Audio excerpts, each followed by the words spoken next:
할렐루야. 오늘도 참으로 좋은 날입니다. 생명의 삶으로 시작하는 여러분 모두에게 하나님의 놀라우신 크신 은혜가 넘치기를 주님의 이름으로 축복합니다. 저는 오늘 시편 147편 12절에서 20절 말씀을 본문으로 찬양으로 말씀의 길을 닦는 인생이라고 하는 말씀을 전하기를 원합니다. 이 땅에 임한 하나님의 나라는 장차 주님께서 다시 오실 때 완성될 것입니다. 성도는 그때까지 하나님의 말씀에 소망을 두고 이 세상을 살아가는 존재입니다. 찬양은 변치 않는 소망을 담는 그릇이며 말씀이 역사하는 은혜의 통로라고 할 수 있습니다. 시인은 예루살렘, 이 시온을 향해서 명령하고 있습니다. 예루살렘의 문빗장을 견고하게 하시고 그 안에 사는 자녀들에게 복을 주시는 하나님께 영광을 돌리라고 외칩니다. 성안을 평안하게 하시고 아름다운 밀로 배부르게 하시는 주님을 찬양하라라고 선포합니다. 성도는 하나님의 보호하심을 신뢰하고 하나님이 채워주심을 바라며 살아갑니다. 오늘 우리가 드리는 찬양은 반드시 그렇게 이루실 하나님을 향한 신뢰와 소망의 노래입니다. 하나님은 말씀을 통해서 우리를 보호하시고 채워주십니다. 시인은 마치 말씀이 살아있는 것처럼 의인화하고 있는데요.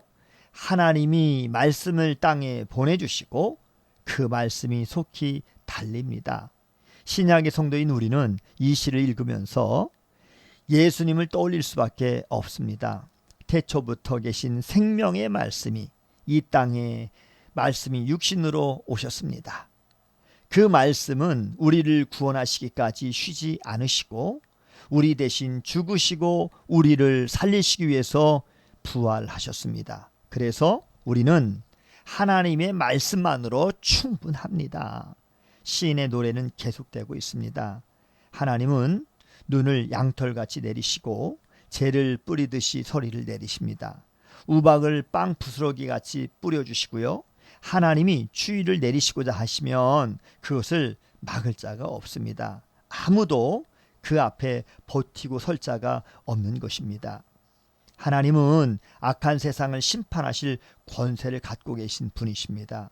하나님의 진노를 피할 방법은 없고 하나님은 반드시 이 세상을 심판하실 것입니다. 이 말씀은 우리가 이 세상에 소망을 두는 것이 얼마나 어리석은지를 잘 보여주고 있습니다.